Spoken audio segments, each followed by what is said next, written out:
Thanks, guys. Yeah, I'm here with Rob McGovern. Congratulations on being inducted. It's the highest honor that a football player can receive here at Holy Cross. What does it mean for you?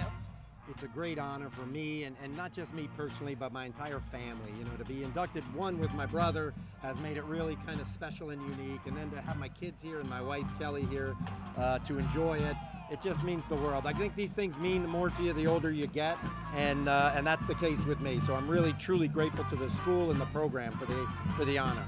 Now we're back here at Fitton Field. There have been a lot of great moments on this field. What are some memories that you have while playing here? Well, you know what? It's funny because we've had a lot of great ones. We were talking about them today. You know, playing against Boston College was a big thrill for us all. Playing against West Point at West Point in front of 50,000 people was a lot of fun.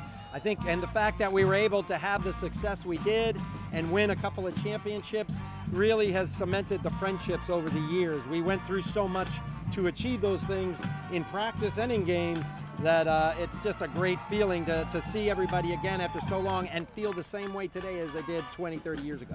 Right, you were talking about the BC rivalry. What was that rivalry like for you guys? Well, yeah, that was an intense rivalry that it's really exciting to see it being renewed.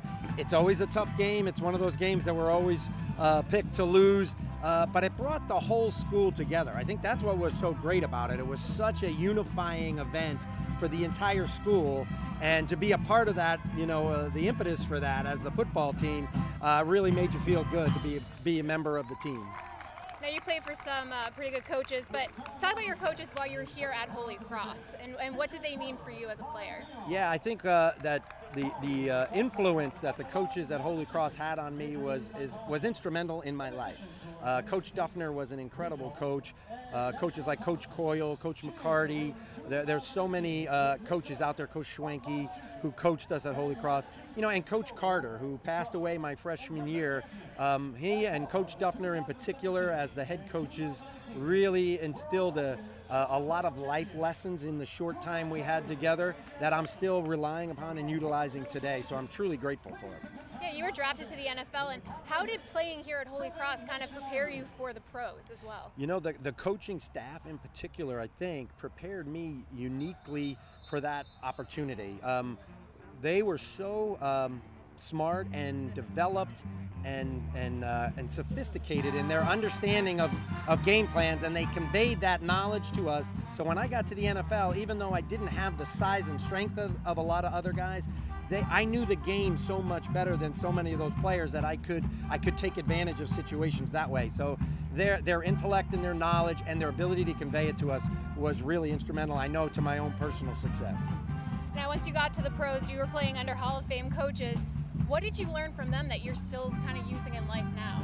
Yeah, to play for coaches like Coach Cower, Coach Schottenheimer, Coach Knoll from the Steelers, Coach Dungy, all these great coaches who went on to coach in such incredible careers, they were the same way. They just carried on what I think I started to get here at Holy Cross. There was nothing inconsistent about what they were saying from what I had learned here. So they were really reinforcing what I knew, and they gave me the opportunities that I needed to find out what I was capable of doing. So I'm grateful to them as well. Now, while you were playing, was there ever a moment that you were kind of starstruck when you were out there? Yeah, I've often told the story that when I was picked to be the special team captain in my very first game in the NFL, and we were playing the Denver Broncos, and John Elway was the starting quarterback for the other team, obviously, and I walked out to meet him, and I was very concerned that I wanted to present a very tough exterior, but by the time I reached him, I was in awe of him, as I always have been, and it showed. So it was a little embarrassing that I wasn't quite the tough guy I thought I was when I came out and shook his hand. I think I was asking him to autograph my elbow pad by the end of the coin toss. So I got better at it after that. So you can sign my mic later on. Sure, thanks. So you come from a family that's very athletic. Was there, and both of your brothers that played here as well, was there ever a point in your mind that you were like, maybe I'm not going to go to Holy Cross, or was it a sure thing this whole time? You know, for me, I think I was resistant to it as a young kid just because I didn't want to follow my siblings everywhere. But we came up every weekend. We were here my entire childhood. I was rolling down these hills, you know, during halftime a game And by the time I was a senior, I didn't want to go anywhere else. I had 3 siblings or 4 siblings come through here already. It was just a place that I felt at home. So if the opportunity was there, I was definitely going to take it. So I was grateful that they gave me an offer to come. Now, after you finished playing in the pros, you went on and you became a lawyer and also enlisted in the Army.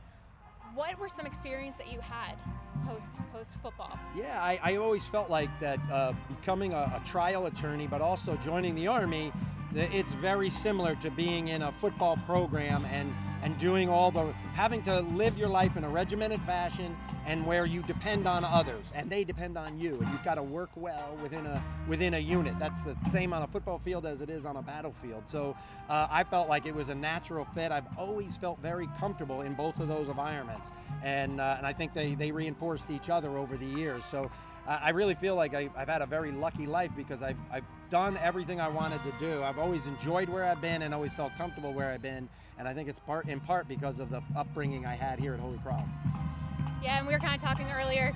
How often are you able to kind of get back here, and how special is this moment now being back here? Yeah, I wish I could get back here more often, and I haven't been back too often, only a handful of times in 20, 30 years. So to come back for this has been great, to walk around, see everything, and see how well the school has grown, and I've enjoyed that immensely. And then be able to come back with my family now has been real fun. The older you get, it just matters that much more. I love walking my kids around down the campus, so I'm thrilled for the whole weekend. It's been great. Well, you go enjoy that. Congratulations again on your honor. We'll have much more after the break.